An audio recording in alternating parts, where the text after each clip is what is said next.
तो ये देखें जी, ये हमने 1692 करके वैरायटी लगाई थी।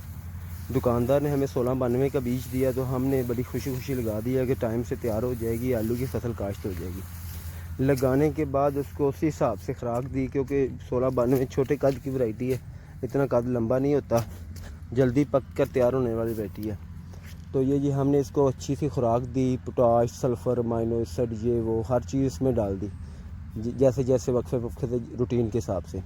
ये कद करती गई, ट्रेलिंग बनाती गई, कद करती गई। जब ये फसल हुई तकरीबन 85 से 90 दिन की, तो इसने अभी तक निसारे वाली कोई इसकी समझ नहीं आ रही थी कि ये इतनी टाइम पे तो मुंजी की फसल पक जानी चाहिए 1692, ये ऐसा क्यों हो रहा है। तो जब उससे पूछा गया तो उसने कहा जी हमारे साथ कंपनी ने की है गलत बयानी, ये जी हमें 1692 करके बीज दिया है, तो ये निकला है 1718।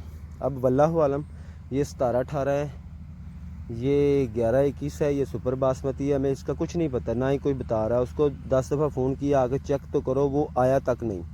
इतने ये करप्ट तरीन लोग हैं कि उसने आके देखा नहीं कि मैं जाकर देखूं क्या सूरत हाल है।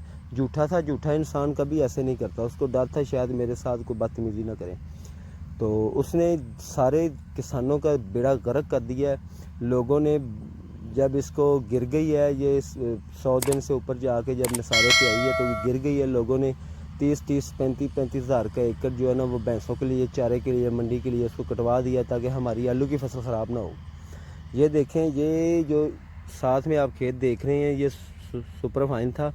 1 महीना लेट लगने के बाद भी ये फसल जो है ना, वो देखिए आपके सारी उसकी कटाई हो गई है, सारा काम मुकम्मल हो गया। तो ये फसल हमारी खाली हो गई, ज़मीन खाली हो गई है।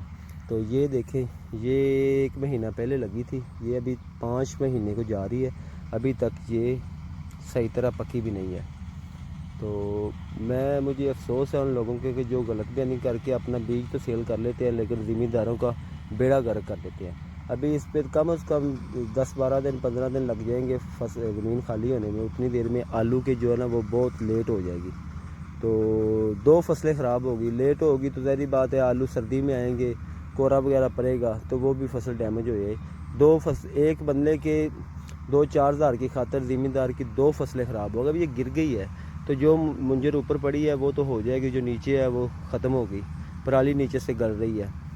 तो मैं आप लोगों से यही रिक्वेस्ट करूंगा कि आप जब भी कोई बीज ख़रीदें तो आप उससे गारंटी लें, रसीद लें। पहली बात तो ये आपको देते ही नहीं है, अगर फिर भी आप इनसे थोड़ा इसरार करेंगे, गारंटी लेंगे, तो आप कहें हम नहीं ख़रीदेंगे। अगर आप इस तरह कुछ करेंगे तो हो सकता है कोई इनको को होश आए, वरना ये बिल्कुल इसी तरह जो है ना, वो जुल्म पे जुल्म करते जाएंगे।